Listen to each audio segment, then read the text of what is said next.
Hello, everyone. Welcome to Everything Arsenal. We are back again with Cozy for another podcast. According to reports from Portugal, Arsenal and Sporting have agreed on a 90 million deal for Victor Gyökeres. We'll be discussing that. We'll also be discussing the latest on Victor Osimhen, the latest on Reiss Nelson. It's been linked to more than 3 Premier League clubs. Also, the situation with that, our left back situation, and also Cozier-Duberry. It feels like he's definitely going to leave Arsenal, and there's always been a talk about Arteta and the youngsters. We'll be discussing that, what Cozy thinks about that. But first, how are you, Cozy?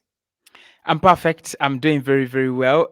Hope everyone is exactly doing very well. The Euros are taking care of me with the action, with the good football, and I think the rumors are also becoming a little bit thicker and stronger. We are getting to that part of the summer where we expect some deals now to be, to be done, to be broken. So I'm perfect. I'm just preparing myself for that big on-stand bomber, and then boom, we go. It's going to be a good one. It's going to be a good one. Nothing hits different more than an Austin bomber for sure. Yeah. Like boom, or listen to Bayern, that usually hits different. But first, let's start with Victor Gyökeres. Now we discussed him yesterday. We looked at his stats, his goals, and people are actually impressed by the number of goals that he scored. But today, the reports are coming out from Portugal. The same source: Arsenal are about to secure the signing of Sporting CP striker Victor Gyökeres for below his 100 million euro release clause. The clubs agreed on a fixed amount of 90 million euros, which may rise to 120 million euros after add-ons, based on goals, Champions League appearances, and trophies. Now, first of all, Cousin, I'll ask you about the deal. Do you think, if it's true, if that's a better way of doing the deal? Like, you rather, like, instead of paying the 100 million directly right now, right away, cash done, would you rather pay like 80 million fast and then 40 million installments to total it to 120 million? You think is worth that extra 20 million as long as you're not paying it all right now? Yeah, transfers are a bit of a risk. I don't Mm. want to say a bit of risk, but they are a risk, and they are gambles. You never know what you're going to get from a player, even if it's Declan Rice, even if it's Jude Bellingham, even if it's Lionel Messi. You don't know how they're going to fit in. You don't know how they're going to react to the system, the environment, the psychology around the team, and so many things. And I think with Victor Gyökeres, I would 100% do such a deal. Pay part of the money a little bit Yeah. earlier on, and then the other money is going to come in add-ons. That means that Arsenal have nothing to lose. If it does well, we progress into the UEFA Champions League, stages, quarterfinals, semi-finals. Arsenal make more money, during the course. You give them their money. You give Sporting their money. They've owned it. They deserve it.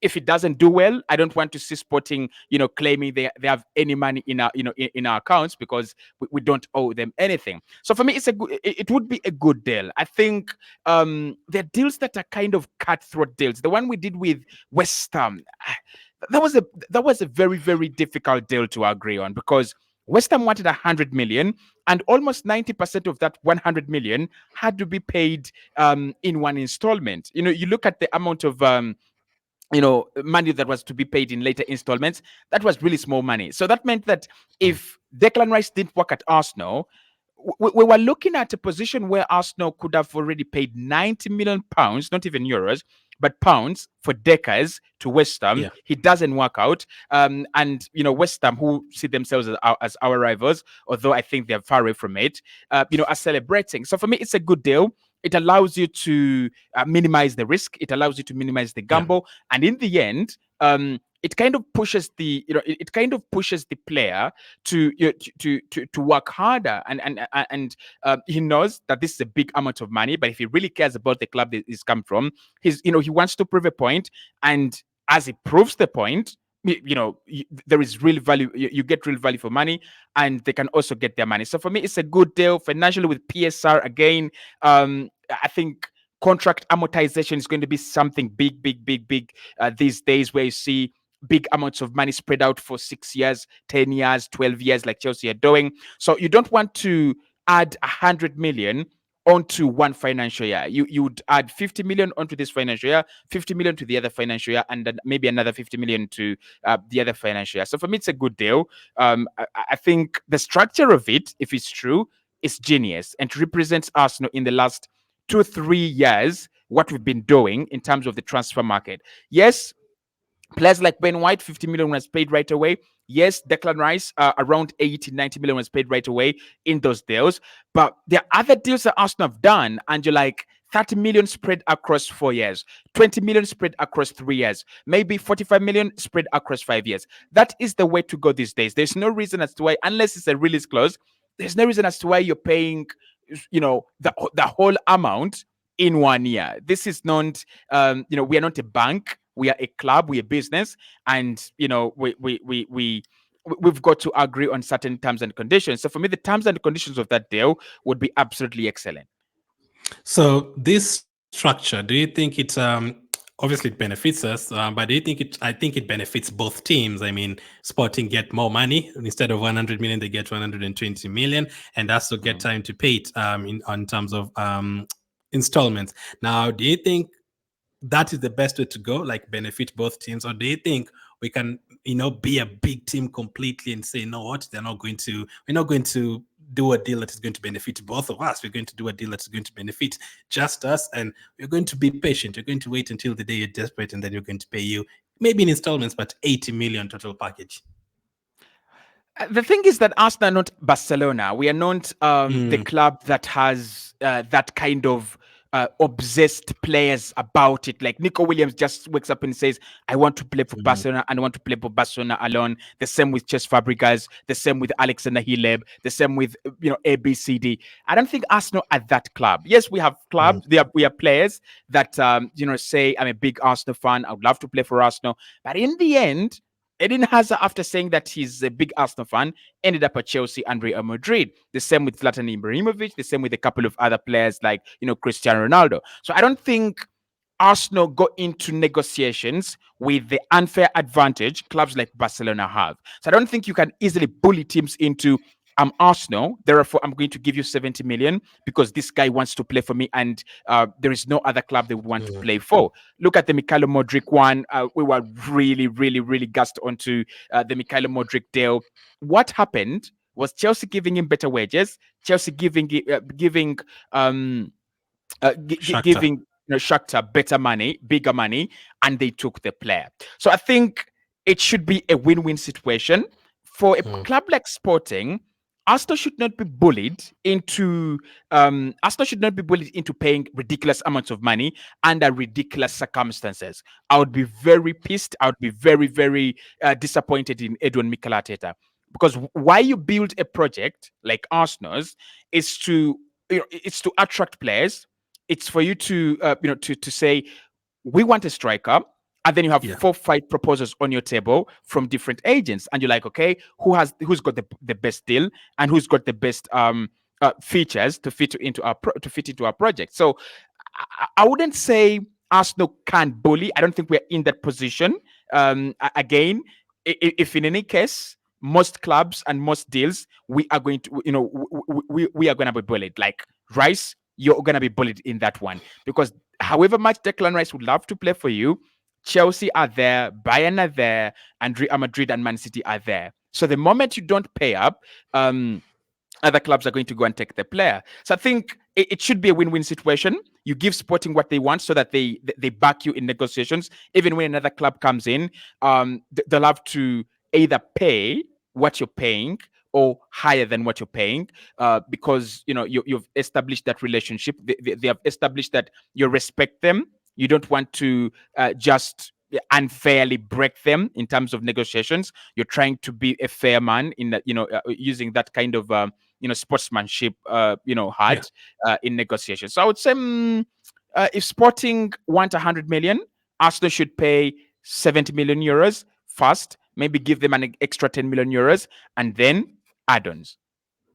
Yeah, but the structure obviously is 120 million, and then basically they get more money in terms of that deal. Now, do you think there's any other team, let's say in England, apart from Real Madrid, Barcelona, and Bayern, do you think there's any team in England that can just say, we are this team, give us this player? Do you think there's no team, or do you think Man City is close to that? I think City are close to that because of Pep Guardiola. And again, City have that identity card that has, Pep Guardiola. I don't think they use Manchester City because that doesn't really open any gates and doors anywhere. The card Guardiola, is the card is Guardiola.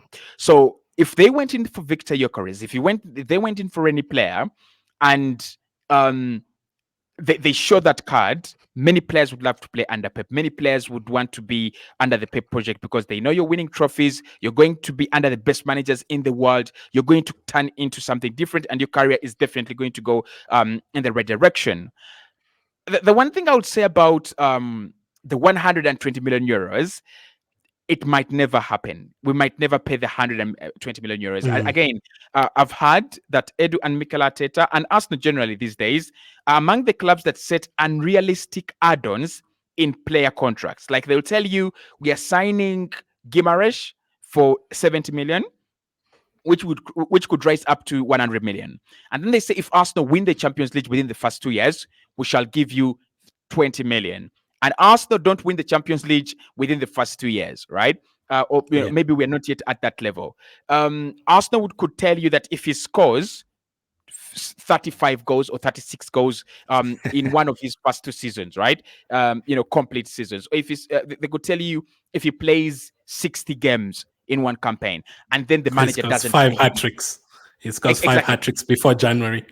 Yeah, so it would be genius. It would be genius for Arsenal to do such a deal because you set the terms and conditions to a level where, yes, they can be achieved. Arsenal could win the Champions League in the next 2 years. But personally, as a fan, when I hear that, I know Arsenal are going to win the Champions League like within the next 3 years, 4 years. I think 2 years is still a little bit early. So it would be a good deal, and I don't expect any big European clubs to come and bully us off that one.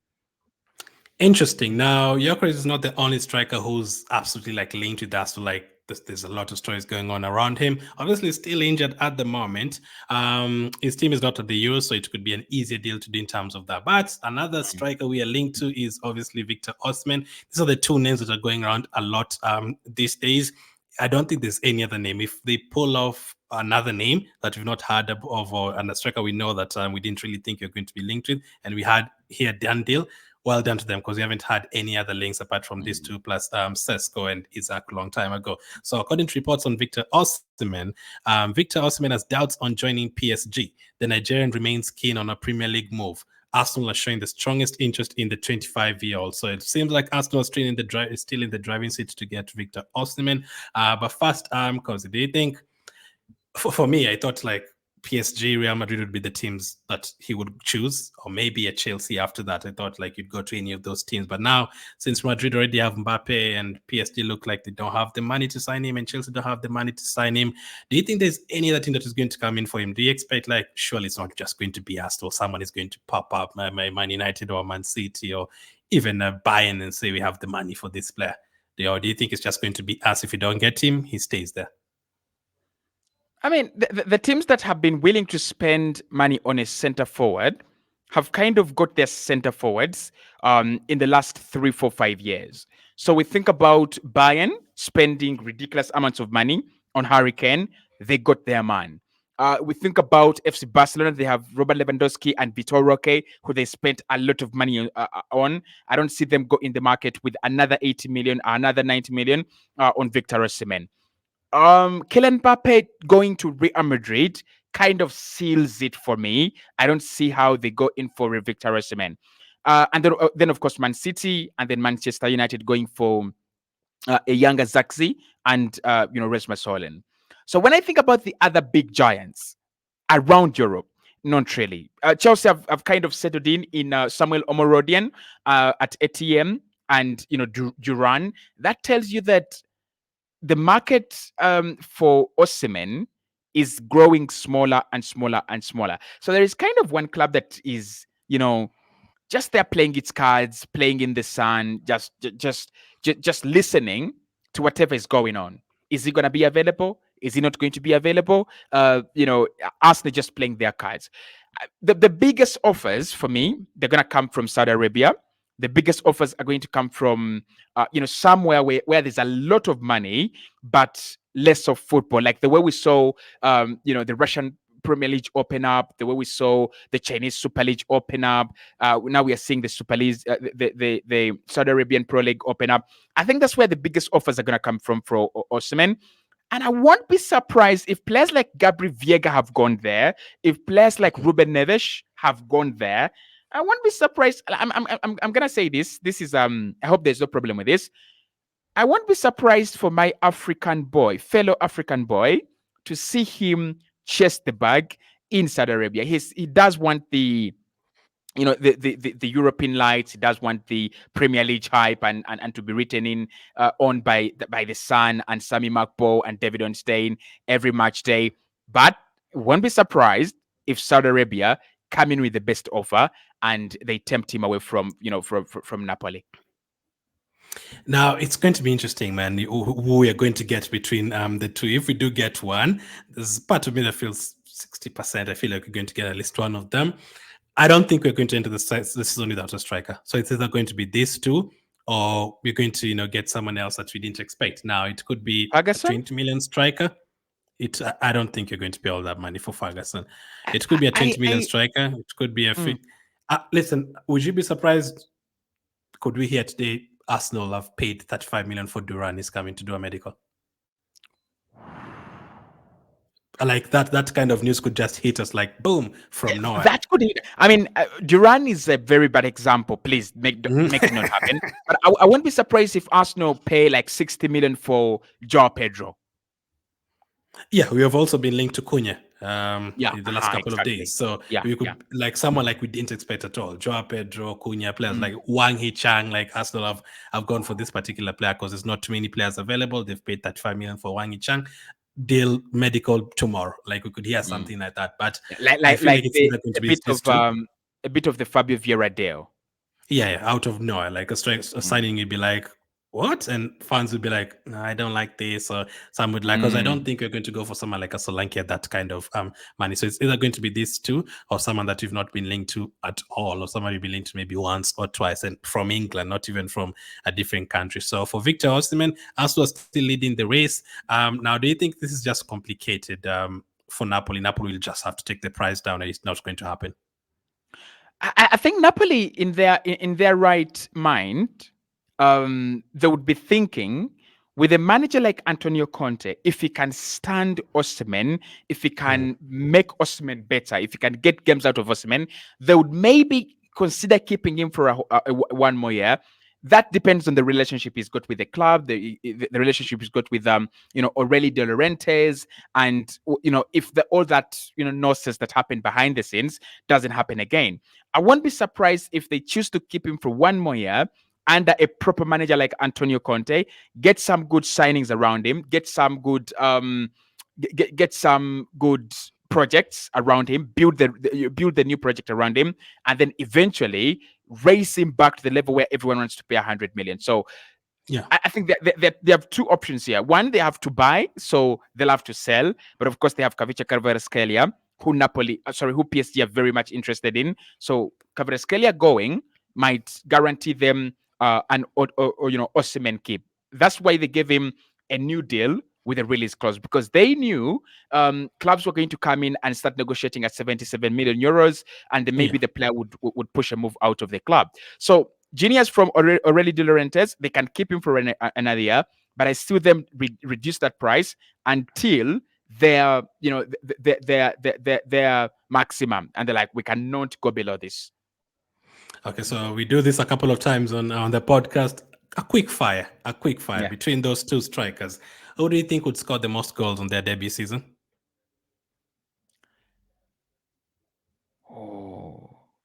Osimhen. Who do you think was the better pick for the next 5 years? Better pick for the next 5 years. Yeah. Gyökeres. Who would score the most headers? Most headers, Osimhen, no question there. Goals in behind, through pass, looped pass in behind from Jorginho. Who do you think would be the biggest threat? Gyökeres. Okay. Rebounds. So we always discuss that. Rebounds, the fluky goals in the box. Gyökeres. So Gyökeres, who would enjoy playing with Saka and Martinelli and Trossard more? Who would they enjoy playing with more? I think Gyökeres creates a lot of chances for, like, he's more like a hybrid forward, despite the fact that he's got a lot of qualities of a traditional number 9. So I would say Gyökeres. Who would make Man City and Guardiola look at us like, oh my goodness, they've signed this guy? Osimhen is a brand now. He's branded himself as as a top nine, or in Europe now. Who's more likely to do an Instagram live after Teta dropped them? That's definitely Osimhen. I came across this picture and I couldn't believe. Look at how Mm, high Osimhen was for yeah, that header. I yeah. found that so crazy. Like if we put This in is a Ronaldo crossway, height. this is Ronaldo. That is so far from the ground. He's like Yeah. Superman. Look at him. He's like Superman. Like it's crazy. It's great with the mask as well. Like he looks like an actual superhero. Like Yeah. so. It will be interesting, man. Like, whichever we get, I'm happy with any of them. Whichever we get, so I'm definitely happy with them. Now that's the striker situation. Let's hope we get it sorted very soon. Let's turn our focus to the left back situation now. Again, we still don't know what is going to happen. Zinchenko had an incredible game for Ukraine. I was over the moon because I know people don't like him. I was like, look at that. He had, I think, if I remember from the top of my head, 6 out of 6 ground duels, 5 out of 6 aerial duels. I was like, this is defending, like 4 clearances, couple of like tackles, interceptions. Like, this is great. Now, people will say, yeah, it's only Slovakia or whatever, but he did some defending and he also got an assist in that game. So I was like, this is great. And I saw a few comments of Arsenal fans saying, this in terms of going forward is great. And also the ones who are judging him a lot, they're like, listen, in defending, no, but going forward, this is what I want to see from him. I don't think Mm, he's the worst defender, as I've always told you. I don't think he's the worst defender at all, like in terms of like Santos and all of those guys. But I prefer him pushing forward. Now, we're still not sure if he's going to stay or not. We're not sure about Timber's position next season. You're not sure if Tomiyasu is going to play on the right or left more. We're not sure if Kiwior is going to stay. Now, we've been linked to another player who's absolutely incredible for his country. That is Ferdi Kadıoğlu. And according to reports, Arsenal have made a 17 million bid for Fenerbahce fullback Ferdi Kadıoğlu. And we've been linked to this player a couple of weeks ago, and then it went a little bit quiet, but now he's back in the news. Now, we do know those players could end up leaving Arsenal. We are not sure about our left back situation. And I watched Kadıoğlu for Turkey against, they won 3-1. I don't remember, Georgia.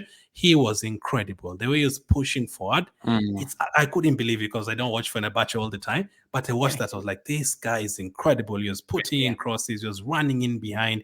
It's like Cucurella's energy, like everywhere. You just see the hair, running everywhere. Now, is he a player that you still do feel like, yeah, this for 17 million, 20 million? I know they want more, but do you think this is a player we'd really want at Arsenal, or do you think we are okay at left back? For me, I don't feel like we need defenders, but 17 million, 20 million, I wouldn't mind it. I mean, interesting profile and can defend. Now, when we talk about Alexander Zinchenko, again, he's had one of the best games of his life for his country against Slovakia. But the goal they conceded, that is on Alexander Zinchenko. The ball drops behind him. He's not aware of the play he's supposed to mark. That is very, very poor from a defender. Like, you've got to be aware, especially in your own penalty area. Now, the one thing I like about Ferdi Kadıoğlu, like you've said, in terms of the attacking, he is insane. His power. He powers. So could we say the same thing as Zinchenko? I mean, the profile is different. Yeah. The profile is different. Defensively, he's a much better player than Alexander Zinchenko. There's no question about that. He's aware of his surrounding, he's aware of the space, and he knows who he's supposed to be looking for. In the space in behind, and he does that very well for Turkey. Attacking, again, his profile is different to Alexander Zinchenko. I would look at him and say he's more like Grimaldo, Frimpong. I think Alexander Zinchenko is a midfielder, like who's playing at the back. He's a midfielder. He's so happy to be on the ball. He's so happy to play that long ball. He's so happy to play the ball in behind. Like England just missed that guy. If they could just change his citizenship, alongside Declan Rice and Jude Bellingham, they have a midfield. They have the Euros. I do agree that I don't think he's the best defender. Like, I wouldn't play him against Man City or Liverpool away, but the games that you're going to dominate and the opposition is only going to get like 1 or 2 chances, I don't feel like it's two. But Kadıoğlu, you feel like he's a better defender? Much better, like much better. Like, first and foremost, he's got the pace to recover. Again, for fullbacks these days, you're either playing in a half system where you're not bombing a lot, like you see Alexander Zinchenko. Mikel Arteta allows him to cut into the midfield, which means that he doesn't have to cover a lot of ground from high up the pitch to to defend as well. The same happens with players like players like Julian Timber. If he was fit, you'll see him not really going to the touchline, and because Martinelli does that for him. So for me, Kadıoğlu is much better defensively than Alexander Zinchenko, and he covers more ground, which again gives him the upper advantage. Yeah, in terms of the overlapping, I don't think Zinchenko can do that. What Kadıoğlu No. doing in terms of that, he messes up the. I would also say in this Arsenal team, it's only Kieran that would have that does what Kadıoğlu does.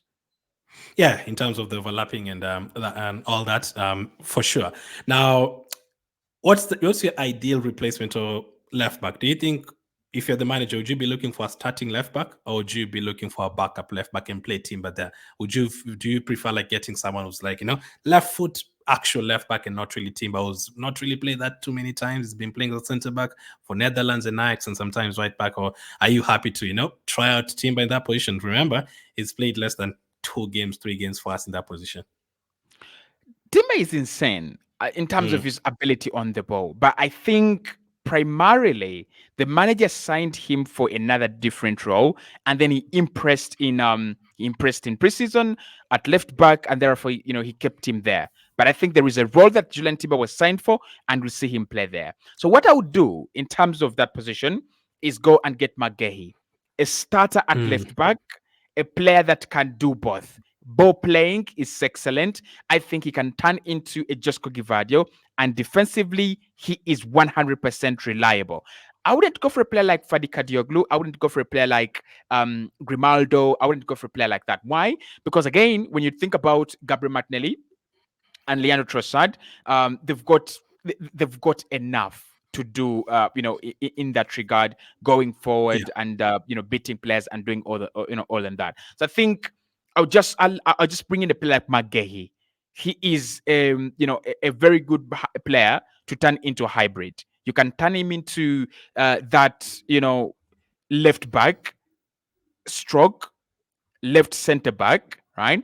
And then you can also turn him into a wing back in games that you're just dominating, in games that you are, happy to have your full backs push up as far as the midfield, alongside maybe Partey and maybe alongside Eugenio. You just allow him to come into the midfield and do, a little bit of enjoyment. So for me, it would be someone that settles in that position. And if I was Mikel, I know he will do it this summer and this preseason.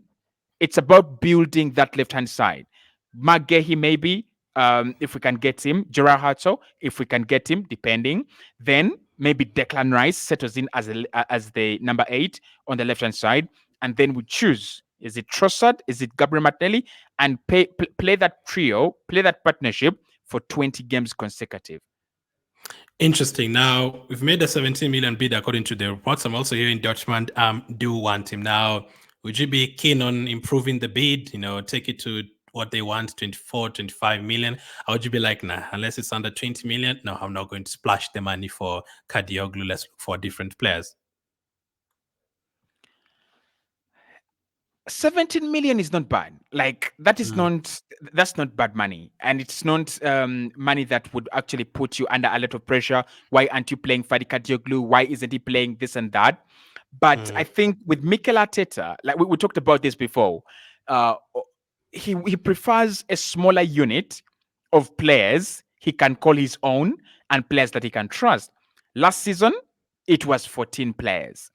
Next season, I think it will be around 16 to 17 players. I don't see us trusting 25 players under Mikel Arteta. I don't think he's going to make such rotations, to his starting 11s and, in different competitions, this and that. You will see Declan Rice play every single game. Carabao Cup, FA Cup, Champions League, and Premier League.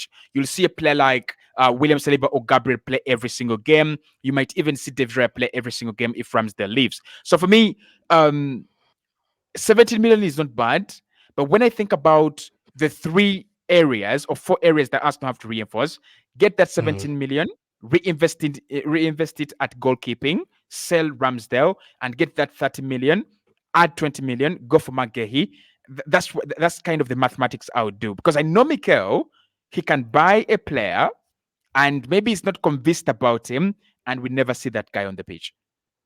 Another thing we forgot to mention with Kadıoğlu, the versatility. Left back, left wing, right wing. He's played all of those positions in his career, and that would be beneficial for us. We love versatile players who can play different positions.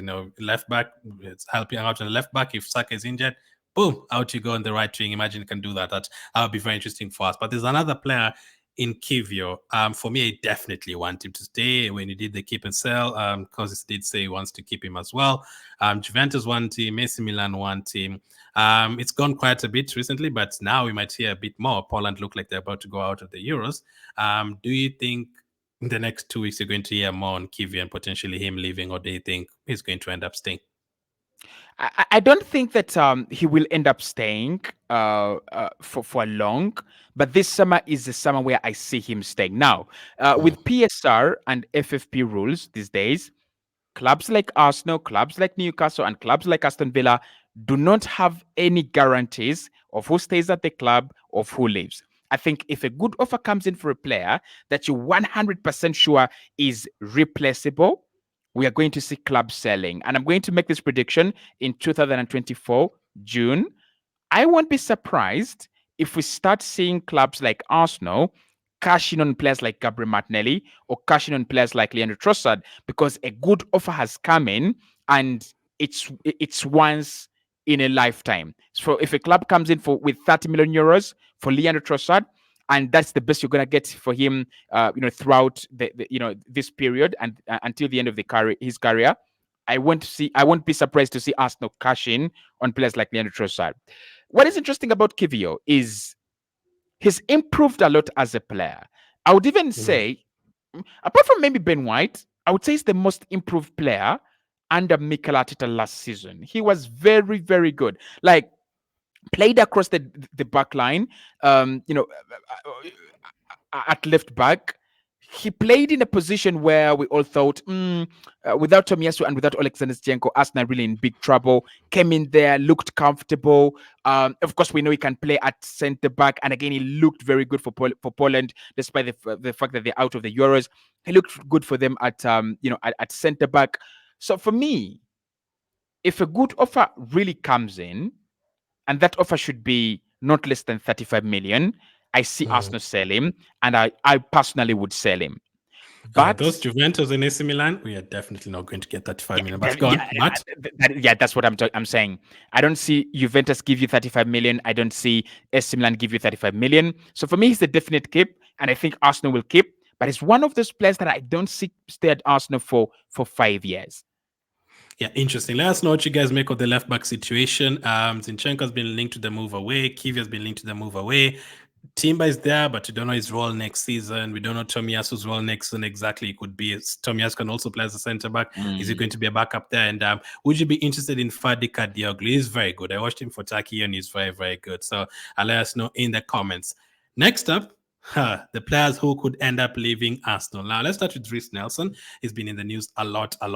Now, he's a player for me. I already said my piece. I would have sold him 2 years ago. Unfortunately, I felt like that was his time.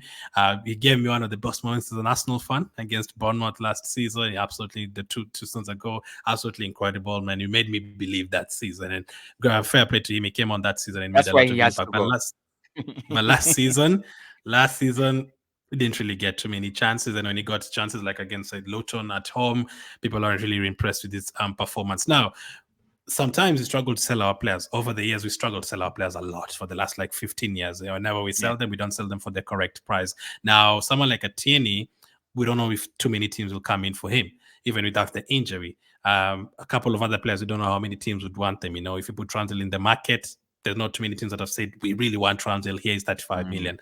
But Nelson, I was thinking, could it have the same problem? Doesn't look like it's because it doesn't look like it. According to reports, West Ham, Nottingham Forest and West Ham and Nottingham Forest have made contact with Arsenal over a potential deal for Reiss Nelson. But sources have told Football Insider it is believed that Brighton are also interested. Arsenal value Nelson at between 25 million to 30 million. Now, those are three teams that want him. I also heard about Fulham a couple of weeks ago. Could we have a bidding war for Reiss Nelson? Because would you be tempted to be like, listen, okay, my first question for you is, were you worried about Reiss Nelson potentially not having any suitors and any admirers? Not at all. Not at all. Mm. I think he's a bit like Jesse Lingard. When you put him out on the market, they will come for him. Like he doesn't really. I mean, apart from Jesse Lingard's spell at Nottingham Forest, which really killed his his market. I won't be surprised, and I wouldn't be surprised if Reiss Nelson, even if he just goes out on loan to a club like Crystal Palace, and he gets 20 goal contributions in a season. I wouldn't be surprised. I would Yeah, never be Crystal surprised. Palace want So him as well. Yeah. exactly. So I never felt that he's one of those players that Arsenal would struggle to sell. I never felt that he's one of those players that Arsenal would fail to get suitors. The only fear I have is the mediocres that want him don't want to pay up. They are going to come. They can trade. I am telling you, there will be a club that comes in with 8 million euros for Reiss Nelson. So We will now have a club that, yeah, there will that be was a going to club be that my comes, next question. yeah. So that's my problem with him. Mm. Brighton want him, Crystal Palace want him, Nottingham Forest want him, and a couple of other clubs. If I asked you what is the one thing all these clubs have in similar, they buy players at cheaper prices and sell them for profit later. And how much do they sell their players? 30 to 60 million. So he's not going to go to a club like Crystal Palace for 40 million, 30 million. They're like, how much are we going to make in terms of profit, guys? Right? So I think the interest is always going to be there because he's a really promising talent. And even a club like Borussia Dortmund, again, I wouldn't rule them out. I think Dortmund would come in and they give Arsenal something like 15 million euros. And in the future, they sell him to a club like West Ham or they sell him to a club like, maybe Atletico Madrid for something like, maybe 45 million euros. 15 million euros. That's like 9 million pounds.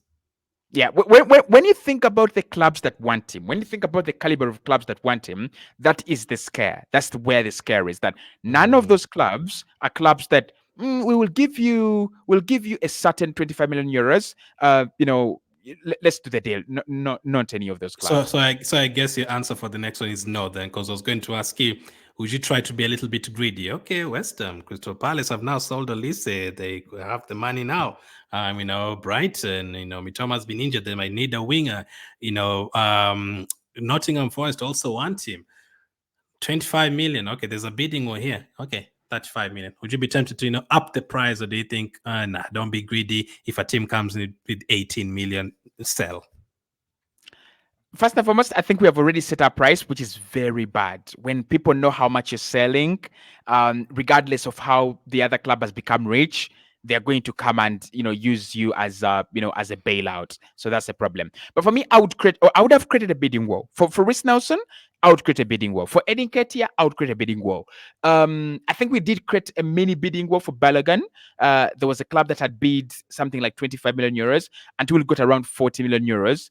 Was it around 40 million euros or less than that for him? And I thought that was actually a very, very good deal for Yeah. Florian Balogun. So I would create a bidding war for these players because they're players that are English, they're players that are regarded as homegrown, and they're players that would get into many of the middle table clubs. Like this guy gets into, with Olise now going, this guy gets into around 10 clubs mid table. Fulham, they're losing Willian. So again, you could have this guy as a replacement for Willian. Slowly but surely, you have Pereira already there. So you could work a partnership. Crystal Palace, Olise is leaving. You could see him come in. Nottingham Forest, regardless of who leaves and stays, I think they need a winger. There's no question there. They need a winger. Callum Hudson-Odoi might not stay. Did they sign him? Was he on loan? Probably No, it's on been loan. signed. Signed. He's been signed. So if you have Callum Hudson-Odoi on one wing, you have Elanga in the team, and then you have Reiss Nelson also in the team. That's very good depth. So for me, he's one player that is going to be wanted by a couple of clubs. I would create a bidding war. I would start at 40 million euros, and then the last club to, the last club to have their hands up is who would take them. And trust me, that the last club would have their hands up at around 28, 29 million euros. Okay, so let's say West Ham, Nottingham, Brighton, and Crystal Palace, they're only offering, 15 million. But, a team that you don't like comes in, Man United or Tottenham, and they say, "We like Reiss Nelson, 20 million. Would you sell Sell him to them?" For me, these are the kind of deals Chapman Ferguson used to do. He'll give you Sylvester, he'll give you Danny Welbeck. Like, he doesn't care whether he likes you or not. He doesn't really care whether you're his rival or not. Danny Welbeck is not going to shake Manchester United's title race. Danny Welbeck, Sylvester is not going to shake Manchester United's, title race because he's gone to Crystal Palace or he's playing at Brighton or he's playing at, at Arsenal. It's something Chelsea do. Chelsea will give you a player like who? William Gallas. David. Yeah. They'll give you a player like Peter Cech. They will never sell Eden Hazard to you. They'll never sell Oscar to you. They'll never sell. I'll be surprised if they sold a player like Conor Gallagher to us. But if we went in at Chelsea and said we want Nicole Jackson, boom, a deal will be agreed there and then. So for me, yes, Tottenham come in, give them to him. Man United come in, give them to him. Interesting. Let us know the situation with Nelson. What you guys think? Would some of you actually end up keeping him? Do you guys still feel like he has a role to play at Arsenal? Let us know. Now, one place we're definitely not going to get money from, it looks like, is Lokonga. He's been in the market. He already said he's going to leave, but doesn't seem like any team is coming in with a proper money offer. I need to check when his contract is expiring. But this is the latest news that is coming out, because it's Sevilla negotiating with Arsenal to sign Sambi Lokonga on loan. So I was thinking we have like 6-7 players we've been discussing in terms of potentially leaving. But then Tierney is injured. That is one out of the list. If Lokonga, no one wants to pay the money, Tavares, no one wants to pay the money, and then you have to send them out on another loan. Who are we going to sell? No one is coming in with the Ramsdale money. You're telling me that no one is going to come in with the 20 million plus for Nelson. So the money we're thinking that we were going to raise 100 million is not looking like it's going to actually happen. So are you okay with Lokonga going to Sevilla on a loan deal? It's worked at Luton. He was great. Crystal Palace, he was okay. I think his value kind of, took him back to where he was when we signed him, so he can potentially get the same money. What if he goes to Sevilla and he flops and we can't get 10 million? That's why I need to check what his contract is. Do you think we're actually struggling to sell him because it's not that good, or what's the situation with him? And do you think it's a good idea? The only reason I could think of you taking out on loan is if no one is paying the money at all and you just don't want him in the camp, or you feel like, listen, he could be like a Saliba, 2-3 loan deals, you can bring him back. Well, unless that's what they're looking at, I would say for me, that is a ridiculous move. And I saw the story and I'm like, I don't like this. I really don't like this. This is not what we should be doing at the moment. So for me, with Albert Sambi Lokonga, you've got two options here. One, you're either going to keep him and you're sure you've seen enough of what you needed to see, and you're going to keep him. So you're doing a William Saliba, round of loan deals, or you're trying to sell this summer. Like, if we really, really think that Lokonga is going to go out on loan deals and we make a profit on him, that is a long shot. That is a long gamble. And we might actually end up not winning that gamble. So for me, again, Arsenal earlier on negotiating with Sevilla to take Albert Sambi Lokonga on loan. Why? Why aren't we giving ourselves enough time? Why aren't we being patient? Why aren't we waiting for the Leicester Cities of this world? There's so many managers, by the way. There's so many clubs this summer that are just finding managers. There's so many clubs that are still drawing plans on next projects. Like, you think about Leicester, they're just replacing their manager. Brighton are just replacing their manager, and a couple of other clubs. Just give clubs time. We tend to panic. We tend to make the wrong decision when it comes to buying. When it comes to selling. Whoever comes in and convinces us that we cannot get 20 million out of Lokonga or 30 million out of Lokonga, that is the right person. That's the right club. For me, no. Don't take him out on loan. He is one of the players you've got to sell. He's one of the players that you've got to get some cash out of because of that good loan spell at Luton. There will be a club from the Championship or a club that is relegation threatened that would want him. I think it says his contract expires in 2026, if I'm not wrong. Yeah. So What if no team comes in? Maybe there's no team that is actually, sometimes we might value our players high than no one else is valuing him at that kind of level, and no one comes in for him. Would you just be desperate and say, whatever, 10 million, take him? I wouldn't at the moment. I wouldn't say he's not worth 15. First and Yeah. foremost, I think the 15 is there. There would be someone that's willing to pay the 15, but of course, it would come in a way of 10 guaranteed and a couple of add-ons, right? Maybe, right? If no one comes in with 15, then that's where I would say send him out on loan, because 10 would be kind of an embarrassment, because 10 they're giving you around 5 plus 5 in add-ons, or they're giving you around 7 plus 3 in add-ons that you might never achieve. What if Burnley say we are taking him until we win the Champions League? Like, you're never gonna get that. Yeah, you're going to wait another 3. We'll wait forever. We'll wait forever Oh, if that's the yeah. case. So unless we are sure there is no club that is willing to pay, which we don't know at the moment, I wouldn't say a loan deal is the best option. That's very interesting. Again, another one that we don't really know what is going to happen. Lastly, on him, would you be willing to wait even until August 30th for someone to come in? Yeah, that is the month, that is the period where such kind of deals take place. Clubs don't open up windows by signing Lokonga. They don't. But towards the end of this, towards the end of the summer, clubs are reevaluating their squads. They're looking at, we have a Jefferson Lama, we have an Adam Watson at Crystal Palace. We just need a backup for Lama and Watson. Let's bring in Lokonga. August 21st. Arsenal teams don't sign players like Lokonga to open up the window. I'm pretty sure Arsenal signed Lokonga as the first signing. Am I dreaming? Was it Tavares? I don't remember who it was. No. It was Lokonga. It was Lokonga. We agreed a deal for Lokonga at first. Okay, it shows where we were at that time. It shows you where we were. But lastly, frustration for some fans. Not for me. For me, I'm not really that bothered that much. According to reports on Cozier-Duberry, Cozier-Duberry is set to leave Arsenal at the expiration of his contract this month.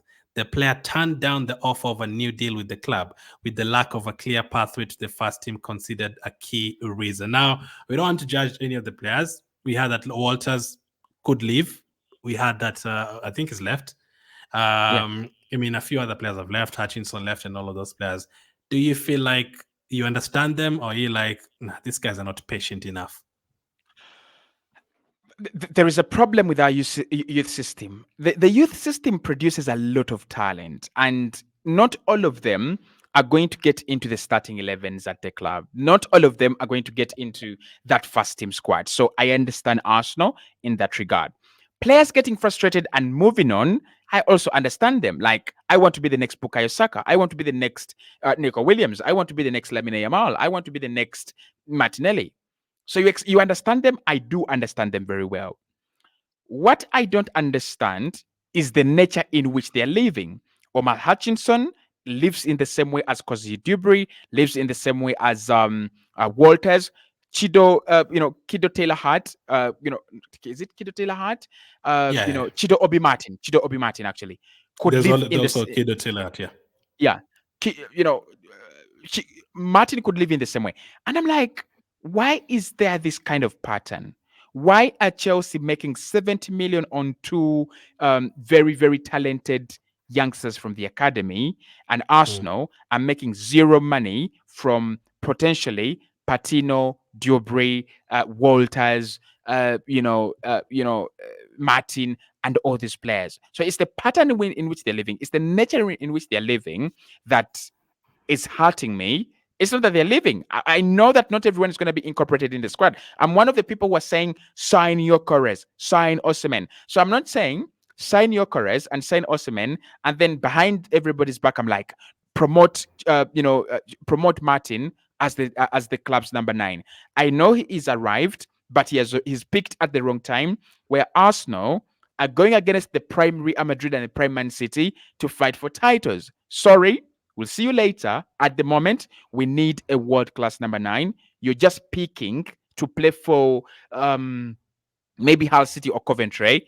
You're not yet there. So for me, my problem is not they are leaving. My problem is how they are leaving.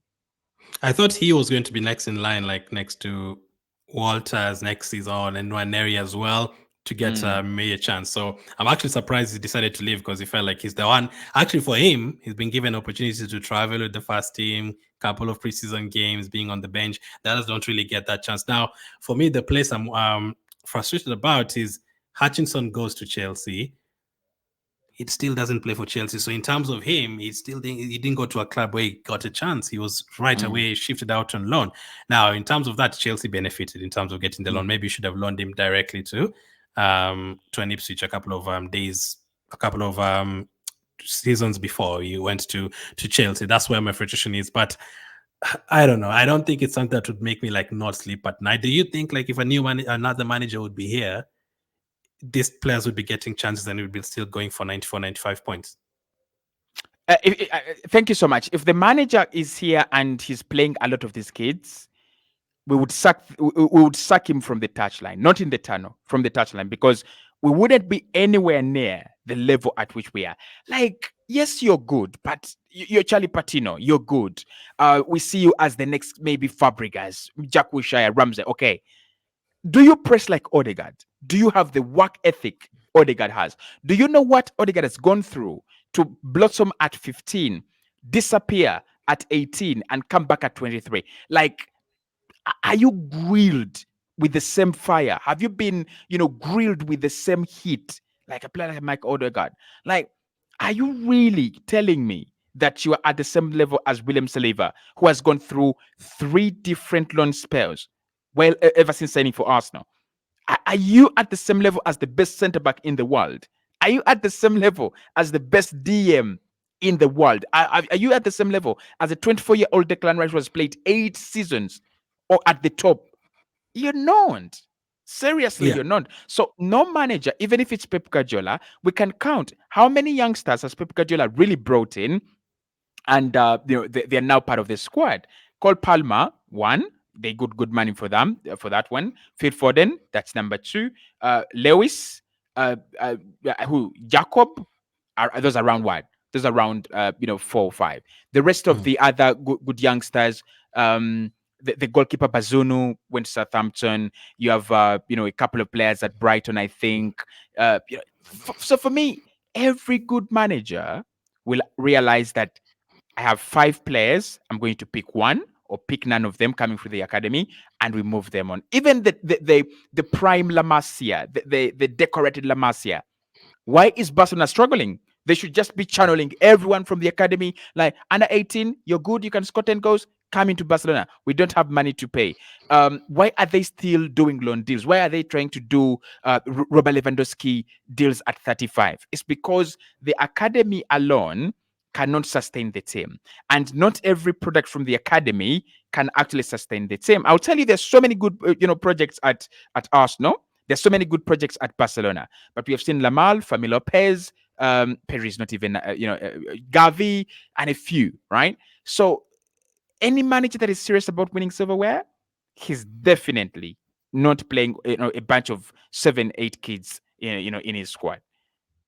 Yeah, I saw a good tweet from Gunnar Talk saying, we are a bit all round, a bit left and then right, and then we change our opinions. Like, you want 95 points and then you want 4 or 5 youngsters to be promoted at the same time. Why do we want these youngsters to play? Is it because we feel like we've watched them in the under 18 and under 21 and they're really, really good? Or are we feeling like, oh my goodness, Bob has played for Man City, we also need to get our own Bob? Or outside looking for validation from the Premier League streets, like, okay, Arsenal also have youngsters, does every team have youngsters here and there? If the player is good, they're going to play. Now, the only thing I can say, do I feel that we've gotten a couple of chances last season? Yes. Against PSV, I felt like at least a couple of them would have played, maybe instead of a Cedric and an El Neni who were about to leave. Coming on against West Ham 6-0 up, yeah, maybe instead of bringing in Cedric, could have brought in a player. But to be honest, Neri did come on in that game and he's only youngster on the bench. So, last question, what did you do to improve the youth system and to not cause a lot of frustrations among the Arsenal fans who really love the they don't love them, they don't even follow them that much. There's a couple of traditional fans, Arsenal fans who really love to see but hell-end players coming in. Most of them get to know About the traditional, staunch fans, I understand their frustration, but I'm talking about these Twitter and Facebook merchants who get to know about a guy because he scored 15 goals in 18 goals in 18 games in the under 13s, and they're like, "This boy is the next Robin Persie." No, he's not the next Robin Persie. He's not. He's not the next Robin Van Persie. We have had the likes of Chuba Akpom at this club. We've had a lot of good players at this club, youngsters at this club, and they've never come good. And even the Or likes of Reiss Nelson, Afobe. Even the likes of Reiss Nelson, we were singing, praises for them and giving them a lot of flowers. So for me, ZLM, so many. the one thing Arsenal should do is we must be able to deal with these talents right from at an earlier stage. Like, how is James Trafford going to become a top goalkeeper? And Man City have already got a lot of money, and by Burnley selling him, they're also going to get more money. How? How is Bazuno, already a good goalkeeper, and Man City have made very good money from him? How is not Lamptey, the Southampton midfielder who has Lavia? How is Romeo Lavia already have made a lot of money for Man City? How have they done it? I mean, it's one of the things I've done from Man City, and one of the things you've got to do is, like a player like Charlie Patino now, he must be sold by now. You know that Charlie Patino has had 2 good loan spells. You're looking to get good money out of him. It's the same thing with Florian Balogun, what we did. It's the same thing with Reiss Nelson. He stayed too long. There's some players that, at the moment, the line of the project we're having at the top is not going to accommodate ABC. So let's send them out to 2-3 clubs for exposure and then sell. But Arsenal want to send them, on loans and then bring them back and then just keep them there. And then players get frustrated. I was going to suggest that. Do you reckon our loan system in terms of the youth system is not the best? Because some of the players, like maybe Duberry, they've sent him out on loan last season. Yeah, it's bogus. It's really, really bogus the way we are handling them. Oh, interesting. So let's see what is going to happen with all these deals. I think there's going to be a lot of movement in and out of the team. Nelson could leave, the youngsters and all that. And let us know as well, are you too worried about the youngster situation, or you just want a trophy? You don't care about who is playing? Let us know. As of now, make sure to catch me with Cozy on his live stream later on today. Thank you for watching, and I'll catch up with you on the next one.